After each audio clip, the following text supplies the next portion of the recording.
Bonjour Meknes, je suis ravie de vous accueillir aujourd'hui. Vous avez accepté de venir dans cette nouvelle émission qui s'appelle Introspection. L'objectif, c'est d'interviewer des dirigeantes et des dirigeants, plus sur leur savoir-être que sur leur savoir-faire. Ça permet de mieux connaître les personnes qui nous gouvernent et d'avoir ainsi une vision de ces personnes plus humaines. Donc vous êtes président d'Ingerop. Je vais vous laisser vous présenter pendant quelques instants. Bonjour Lucille.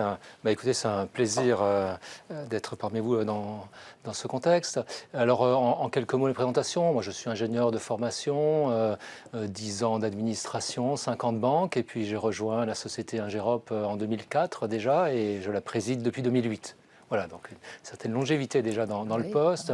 Et Ingerop, pour juste donner deux idées, c'est une société dans le secteur de l'ingénierie de la construction, un peu plus de 2500 personnes, un peu plus de 300 millions d'euros de chiffre d'affaires, une grosse activité internationale également, avec 30% de l'activité. Voilà, mais une très grosse caractéristique et qui expliquera, je pense, beaucoup de l'échange que nous aurons, c'est une société qui appartient à ses cadres. Nous sommes 400 cadres actionnaires de l'entreprise, 400 cadres actifs actionnaires de l'entreprise. Voilà. C'est une bonne façon de fidéliser les salariés que d'avoir des actionnaires parmi eux, parce qu'ils sont impliqués dans les résultats. Voilà. Et, tout à fait, c'est une question de fidélisation et puis c'est une question de motivation parce que voilà, lorsqu'on investit son propre argent, on se sent aussi plus concerné par la vie de l'entreprise et on a plus envie de réussir. Et puis je crois qu'il y a une autre dimension également qui est importante et qui correspond vraiment à la culture d'Ingerop, c'est cette dimension quelque part de solidarité. Parce qu'en fait, tous ces cadres actionnaires, ils sont tous actionnaires de la holding et donc là, il y a un formidable, quelque part, élan de solidarité. On ne peut pas laisser tomber le collègue qui est en difficulté, sinon ça rejaillit sur le résultat de l'ensemble du groupe. Mais il y a de plus en plus de salariés qui souhaitent avoir ce genre de rémunération et de possibilité d'investir dans les entreprises dans lesquelles ils travaillent. Alors, Yves, chaque matin, qu'est-ce qui vous anime quand vous vous levez? Qu'est-ce qui fait que vous avez envie de croquer dans la vie et de partir non pas la fleur au fusil, mais avec le sourire, rejoindre vos activités? Oui, alors bon, on reste bien sûr dans la sphère professionnelle. Moi, je dirais qu'il y a peut-être plusieurs éléments, enfin plusieurs mots qui me viendraient en tête.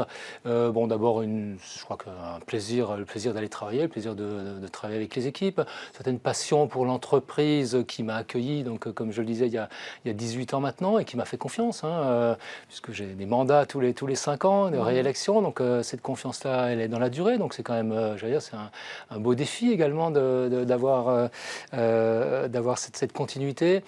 Et puis, je crois aussi une vraie fierté parce que je suis fier des équipes. Je suis fier des équipes, peut-être que vous l'avez vu, puisqu'on a remporté en particulier 2 très grands prix au mois d'octobre. Donc c'est quand même encore très récent. Le Grand Prix national de l'ingénierie pour le village des athlètes, le futur village des athlètes dans le cadre des Jeux olympiques et paralympiques. Et puis un BIM d'or, alors une distinction pour tout ce qui est plutôt dans la sphère du numérique, pour la rénovation du Grand Palais. Voilà, donc c'est chaque fois des sites, des projets extrêmement prestigieux et c'est vrai que les équipes sont très fières d'y participer et bien sûr encore plus fières lorsqu'on décroche un des titres. Ah bah bien sûr. Alors, vous avez un parcours extrêmement riche. Est-ce que vous avez rencontré à un moment donné, ou peut-être aujourd'hui, je ne sais pas, la solitude du dirigeant dont on parle beaucoup? Est-ce que vous savez ce que c'est? Alors, oui, ce serait prétentieux de dire qu'on ne l'a jamais ressenti. Maintenant, c'est quand même très rare. C'est très rare peut-être parce que question peut-être très personnelle, d'organisation ou tout ce qu'on voudra. Non, je dirais en tant que président mandataire social de l'entreprise, je veux dire statutairement, les décisions ultimes m'appartiennent. Donc quelque part, la décision, je la prends seule, in fine. Maintenant, il y a quand même très peu de décisions qu'on prend vraiment seule. Elles sont toutes largement préparées. Et après, on a vraiment des éléments, j'allais dire, de travail d'équipe. C'est du travail d'équipe. J'ai un comité exécutif avec une forte proximité, une grande transparence dans les échanges, une grande proximité avec les collègues. Et c'est vrai que quand on prépare les décisions de façon extrêmement ouverte, je dirais que les décisions sont plutôt plus faciles à prendre et on se sent en tout cas pas seul. Vous avez eu des décisions très difficiles à prendre ou Oui. Audacieuse.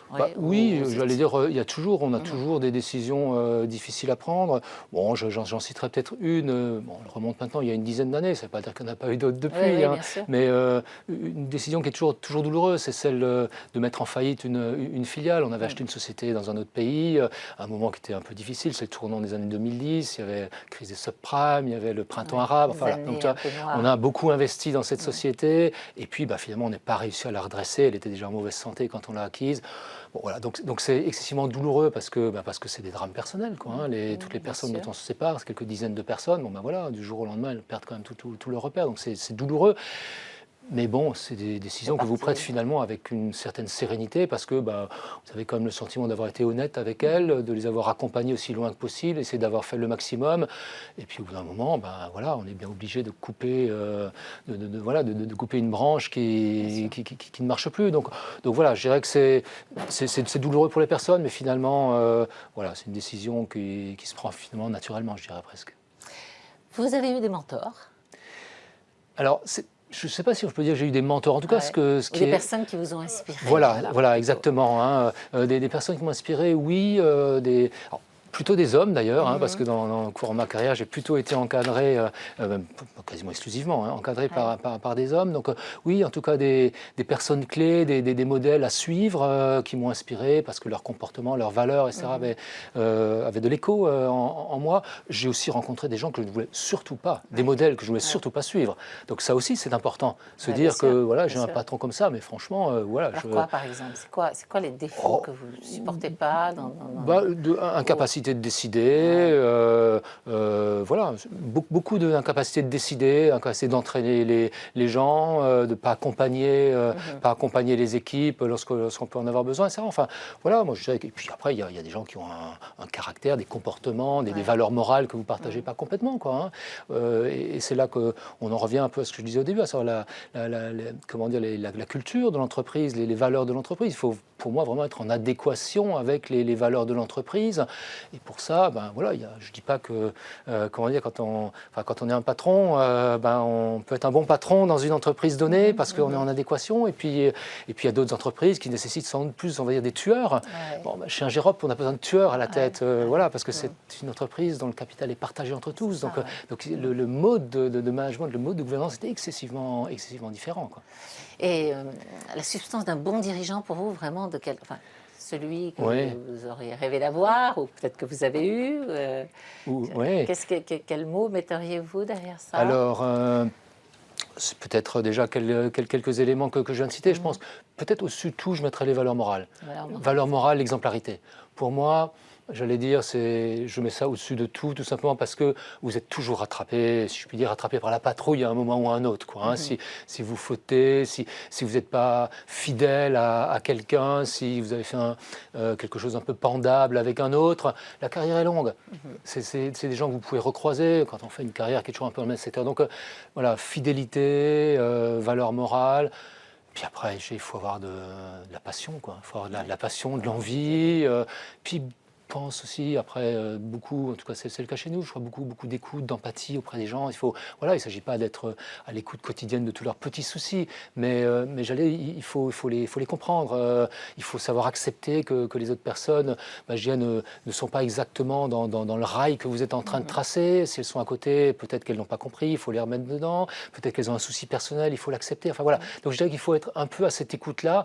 Bien sûr, il faut avoir de la vision, il faut savoir où on va, il faut emmener tout le monde, mais il faut aussi accepter que tout le monde ne peut pas, ne veut pas, n'a pas la capacité à un moment donné d'aller au même rythme. Et je pense que là-dessus, le grand patron, il doit pas être tout seul dans sa vision hors sol, mais il doit avoir une vision qui est vraiment accrochée au terrain. Et pour ça, une fois de plus, je crois que le modèle d'Ingérop, avec vraiment une participation quand même très large, comité exécutif, comité de direction, tout l'encadrement, je crois qu'il y a une vraie adhésion finalement à ce qu'on fait parce qu'on partage, parce qu'on explique, parce qu'on convainc. Et voilà, je pense que tout ça, c'est des éléments essentiels pour un bon patron chez Ingérop. Oui. On va parler de leadership, de charisme. Quelle est selon vous la partie d'inné et d'acquis sur ce terrain-là?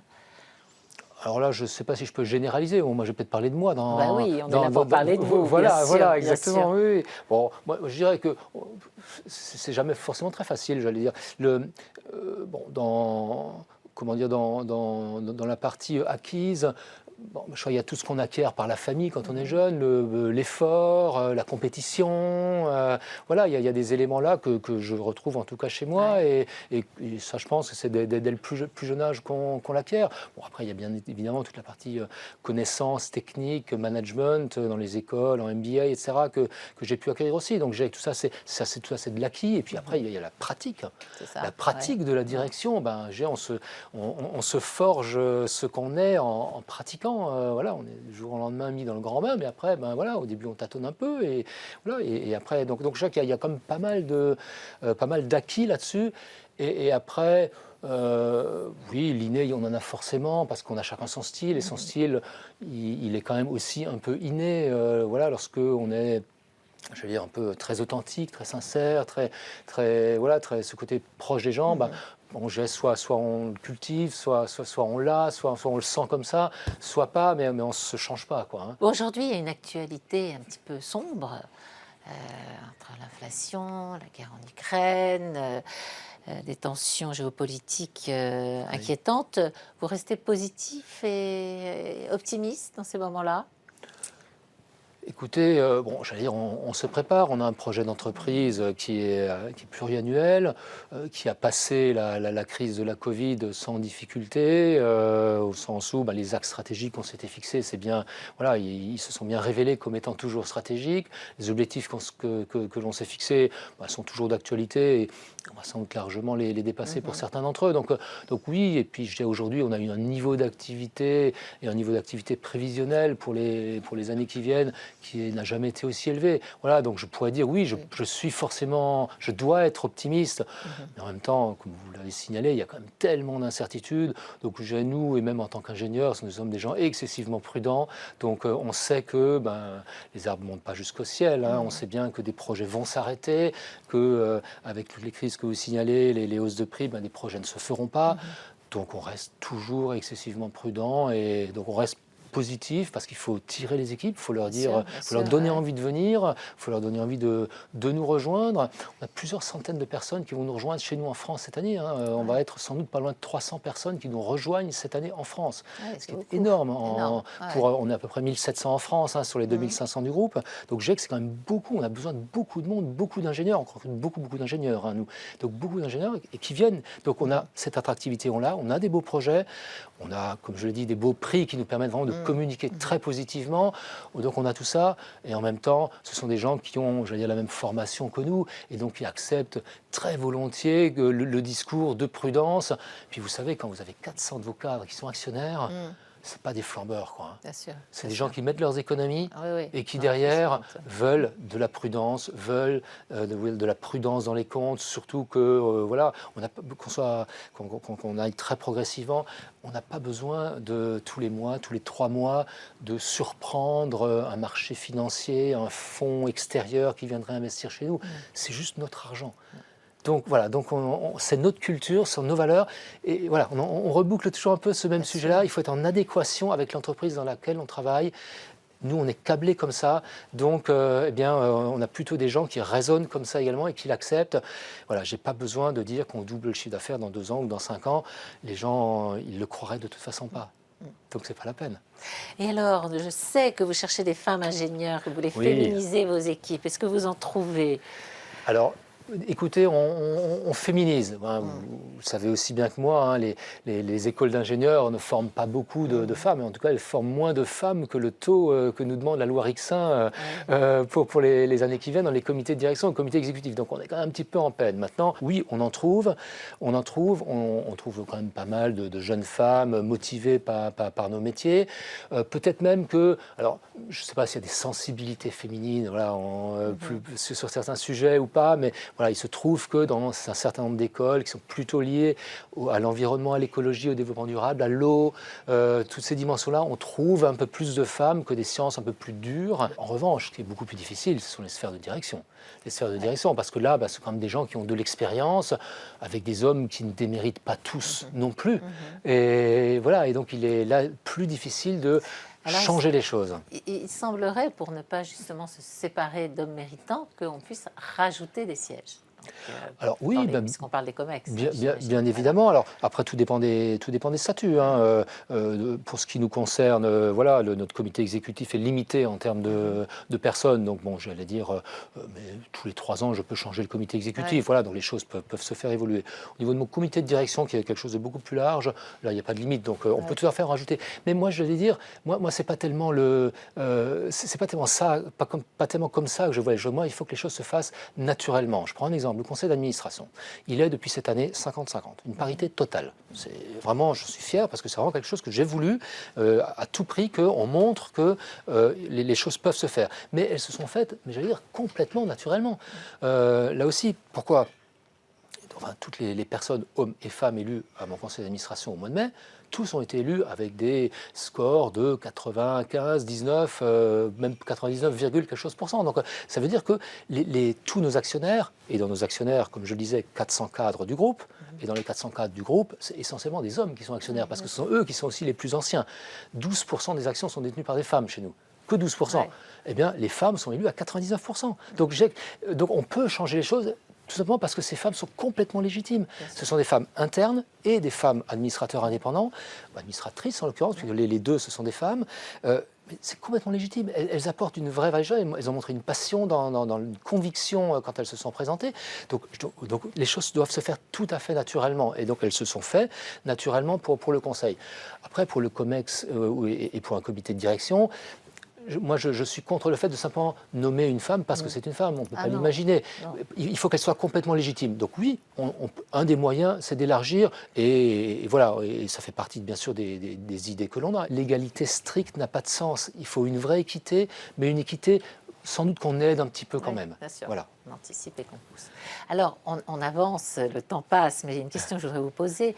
Imaginons donc que vous avez 90 ans, peut-être 95, vous êtes avec votre épouse, vos enfants, vos petits-enfants, vous regardez dans le rétroviseur. Ce serait quoi pour vous la certitude d'avoir une vie réussie ? Vie professionnelle, vous voulez dire, l'ensemble, ou vie d'avoir, parce qu'on peut aussi avoir moi, spectolage. Avant tout, c'est la famille. La famille. Ah oui, moi avant tout, c'est la famille. C'est le fait d'avoir des enfants, des petits-enfants, de les sentir bien dans leur peau, bien dans leur vie, et puis qu'il y ait une vie très saine au sein de la famille. Moi tout le reste, après, je l'aurais oublié. Vous placez ça au second plan. Au-dessus de tout. D'accord. Oui, clairement. Après, bien sûr, on peut dire qu'il y a une certaine fierté d'avoir professionnellement eu, je veux dire, l'opportunité d'avoir une carrière dans laquelle on a pu s'exprimer, on a, je pense, pu apporter vraiment quelque chose, et sur lequel on a peut-être aussi eu de la chance, parce qu'il ne faut pas se leurrer. Une carrière, quelle qu'elle soit, je dirais, elle se fait beaucoup avec des rencontres et avec ce qu'on est. On disait un peu d'acquis, un peu d'inné, mais aussi beaucoup avec de la chance. Après, il faut savoir créer les conditions de la chance, il faut savoir saisir ces opportunités-là. Si ça continue comme ça, je pourrais aussi dire que j'aurais été fier d'avoir contribué à ce que l'entreprise sera devenue. Et alors, dans ce milieu assez masculin dans lequel vous évoluez, est-ce que les hommes parlent entre eux? Est-ce qu'ils se confient ou pas du tout? Quand vous êtes dans des séminaires, des conversations, est-ce qu'un homme va aller dire à un autre homme sur son lieu de travail, je suis fatigué en ce moment, ça va pas, ou c'est même pas peur, même pas mal, et j'avance et je trace et je dis surtout rien, je souffre en silence. Oui, je pense que ça dépend beaucoup des caractères des gens. Je pense que c'est sans doute le cas de plus en plus. Aujourd'hui, oui, il faut toujours se méfier, quoi. Enfin, voilà, il faut toujours se méfier un petit peu aussi de ce que les gens peuvent dire ou penser. Non, moi, ce que je dirais, c'est qu'on a quand même plutôt une culture de la transparence, de l'empathie, de la proximité des gens, et donc, quand on a des choses à se dire, on se les dit. Et une fois de plus, on est plutôt dans une entreprise qui respecte les gens et qui accepte. la personne qui va vous parler, si c'est un de vos actionnaires, j'allais dire, voilà, il est aussi quelque part celui qui vous réélit tous les 5 ans. Donc je dirais que là-dessus, il faut qu'on se parle, il faut qu'on se comprenne. C'est une entreprise qui est une entreprise quelque part, c'est une entreprise qui est presque un peu collective. Hein, c'est pas le bien de quelqu'un d'extérieur, ni le bien du patron qui l'a créé, etc. C'est pas du tout mon cas. Donc voilà, je ne suis qu'un actionnaire parmi bien d'autres et un petit actionnaire parmi beaucoup de petits actionnaires. Voilà, donc je dirais que là-dessus, ça change beaucoup cette culture et donc les gens se livrent. Mais après, on est tous comme on est. Il y en a qui se livreront plus et d'autres pas du tout. Donc les hommes sont tout à fait capables de se parler.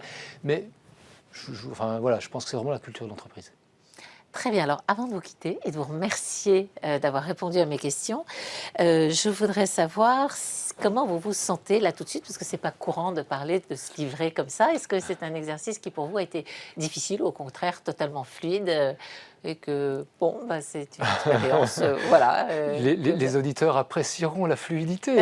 Tout à fait. Vous avez vu que là, vous avez été... non, mais moi j'allais dire, si je suis venu, c'est là aussi parce que je l'ai accepté, parce que je veux jouer ce jeu-là, parce que je considère que, d'abord c'est un exercice qui est aussi très intéressant à faire et que si on fait cet exercice-là, c'est parce qu'on l'accepte. Ouais. Voilà, donc derrière, oui, je pense que j'ai plutôt aimé faire le préparer et faire cet exercice-là. Voilà, après, j'allais dire qu'une fois de plus, chacun sera juge de écoutez, en tout cas, merci infiniment d'avoir répondu si sincèrement. Et j'étais très, très heureuse de vous accueillir. Merci beaucoup.